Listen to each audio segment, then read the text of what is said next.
Hello and welcome to Retro Now, and in this episode I'm going to be sharing with you what's in my latest box of goodies to arrive from eBay.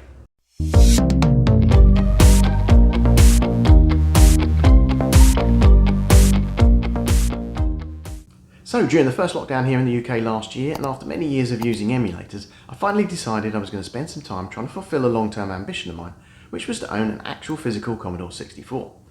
Now, as some of you may already know, after much research I ended up building a new machine using a reproduction case and an FPGA based board called the Ultimate 64.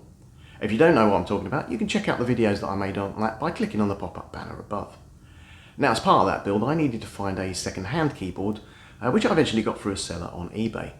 All of which brings me nicely on to this episode of Retro Now, because I've just received another box from the same seller, the contents of which I'm going to be sharing with you in this video. Okay, so first up out of the box we have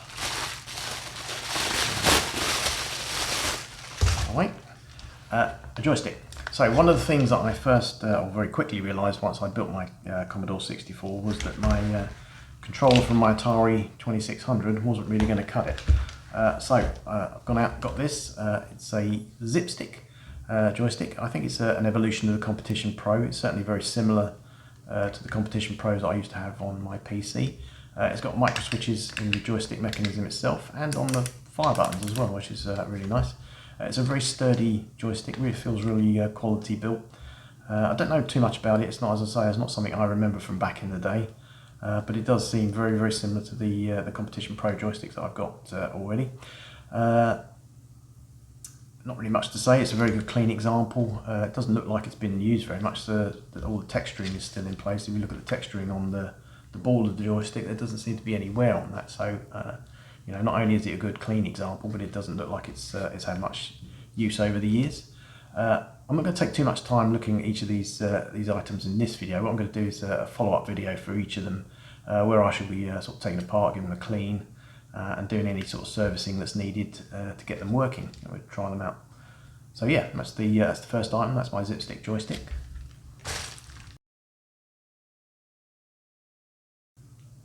Okay, so the next item up out of the box is this. It's a datassette. To give its full name, it's the Commodore 1530 C2N datassette. I had one of these back in the day with my VIC-20, although it was the older style model, it was more brick-shaped. This is a style I more associate with the Commodore 64. And you might be asking, why do you want one of those if you've got an Ultimate 64? Well, you know, I might end up getting some tapes second-hand tapes for the Commodore 64. But one of the things I really want to do is get out some of the old tapes that I had for my VIC-20 and see if I can capture those onto digital format. So that's I need that for this.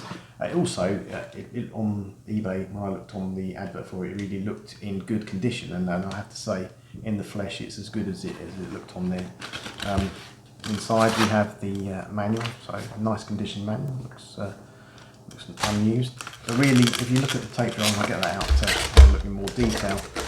It really does look almost like it's new old stock. It really doesn't have any signs of use on it at all. It's got a little bit of age-related discolouring to it, sort of mildly yellowing, but not too bad, and it's even. But it's very, very clean. One of the things you usually find with these is the control keys get very grubby, but not on this. It looks absolutely clean. I don't think it's just been cleaned up. I mean, there's very little signs of dirt inside as well. I've had a quick look inside the heads here, and they look around the mechanism, and it just looks spotless.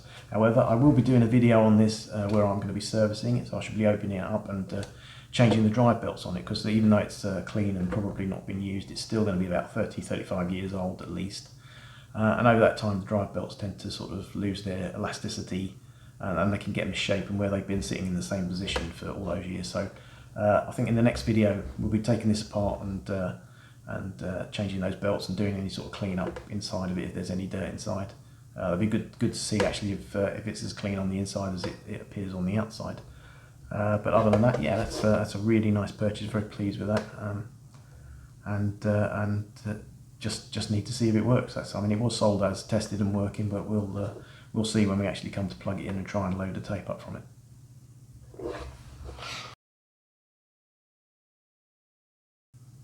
Okay, so for the last item in this box we have a mouse. So this is the Neos mouse. Commodore also made a mouse for the 64. I'm not sure this is actually compatible with that or what the differences are. But I know you can use it for games such as Operation Wolf. And I'm not sure whether it will work with the GEOS operating system, so that's something we'll be trying out. But the box looks reasonably okay, a little bit tatty, but inside the mouse, much like the cassette drive and the joystick, looks as though it's hardly been used. So inside here we've got the Cheese software, which is a graphics package. Not quite sure why it's called Cheese, I suppose it just goes with mouse. We've got the little insert there, and then the mouse itself. I'll take that out and have a look at that. Again, it's probably got a little bit of age related discoloration on it, but not too much, not unpleasant. But what's really nice is if you look on the back, you can see there it's really clean. One of the things you usually find with these is these little pads. Not only do they get really grubby, but they'll often fallen off of the mouse. I wouldn't say this doesn't look like it hasn't been used, because if you look inside, although the ball is very clean, there does appear to be some dirt on the rollers.